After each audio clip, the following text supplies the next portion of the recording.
Aminado ang TV host comedian na si Vong Navarro na may mga pagkakataong sumasablay din siya sa pagbibitiw ng jokes at punchlines sa It's Showtime.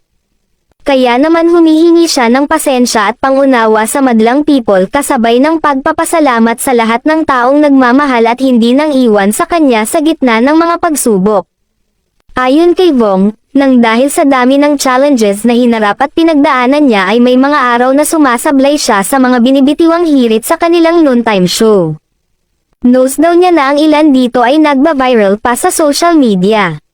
Okay lang daw sa kanya ito dahil yun naman daw ang totoo at wala na siyang kontrol dito.